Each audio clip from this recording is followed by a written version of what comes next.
안녕하십니까, 유병성 목사입니다. 지난 영상에서 유대인들은 원래 연도를 타샤프 알렙이라고 부르고 그 의미는 5781년이라고 말씀드렸습니다.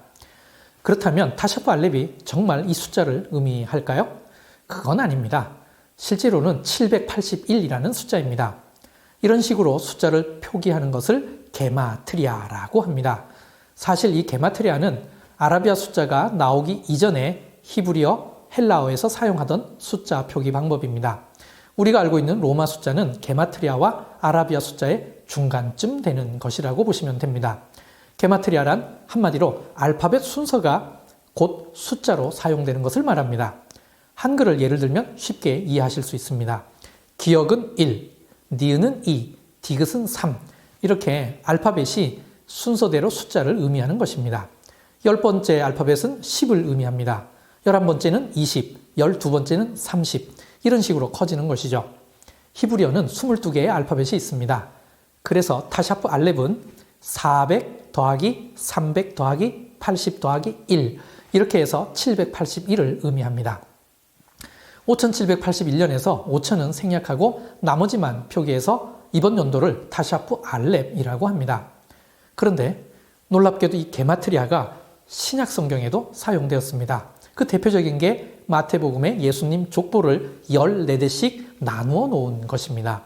14라는 숫자를 게마트리아의 개념에서 이해해야만 이 족보의 의도를 이해할 수 있습니다. 예수님은 다윗의 자손으로 오셨습니다.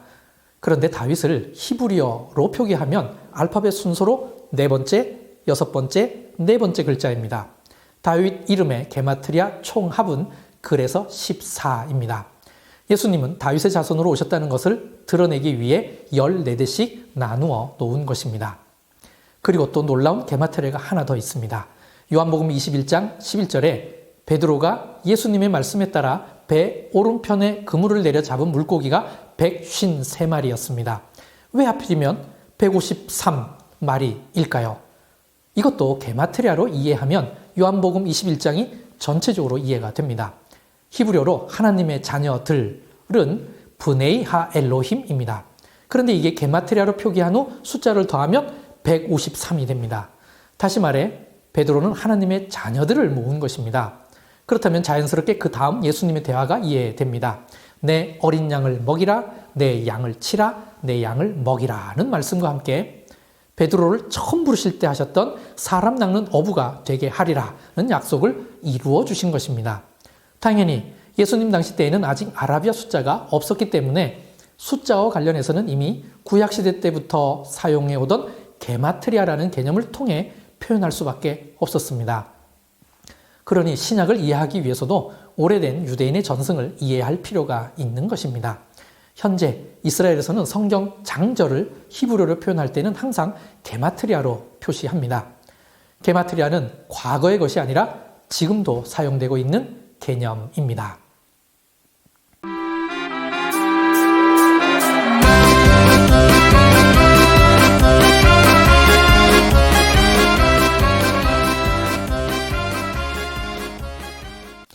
여덟 번째 파르샤타 샤부의 본문은 창세기 32장 3절에서 36장 43절까지입니다. 제목은 바이슐라흐인데 뜻은 보내며입니다. 주요 내용은 다음과 같습니다. 야곱이 이스라엘이 됨, 야곱과 에서의 만남, 세겜에서의 디나 사건, 베델의 알론 바굿, 라헬의 묘비, 이삭의 사망, 에서의 족보. 유대인 전승에서는 이스라엘을 다른 뜻으로도 해석할 수 있다고 합니다. 이쉬 더하기 라 더하기 엘, 즉 하나님을 본 사람이라는 뜻으로도 해석할 것을 제안합니다. 세데르 엘리야후 라바에서 소개되었는데 필로와 오리겐도 이 해석을 소개했습니다. 이 해석에 대한 근거를 성경에서도 찾을 수 있습니다. 야곱이 이스라엘로 축복받은 장소 이름이 브니엘, 즉 하나님의 얼굴입니다. 창세기 32장 30절, 그러므로 야곱이 그곳 이름을 브니엘이라 하였으니 그가 이르기를 내가 하나님과 대면하여 보았으나 내 생명이 보존되었다 함이더라. 이 구절에서 야곱이 하나님의 얼굴을 직접 보았다는 의미를 분명히 밝혀주고 있습니다. 그래서 유대인들은 야곱이 축복받은 이유가 하나님을 직접 대면했기 때문이라고 해석하기도 합니다. 파르샤타 샤부와 바이슐라흐와 함께 읽을 신약 말씀은 에베소서 2장 11절에서 22절입니다. 그중 에베소서 2장 14절 말씀을 읽겠습니다. 그는 우리의 화평이신지라 둘로 하나를 만드사 원수된 것 곧 중간에 막힌 담을 자기 육체로 허시고. 야곱은 에서와 만나기 직전에 하나님과 씨름 후 이스라엘로 이름이 바뀌었고 에서와도 평안히 만날 수 있었습니다. 에베소서의 말씀에는 예수님께서 우리의 화평이 되신다고 하셨습니다. 원수된 것, 곧 중간에 막힌 담을 그의 육체로 무너뜨려 주신다고 하셨습니다.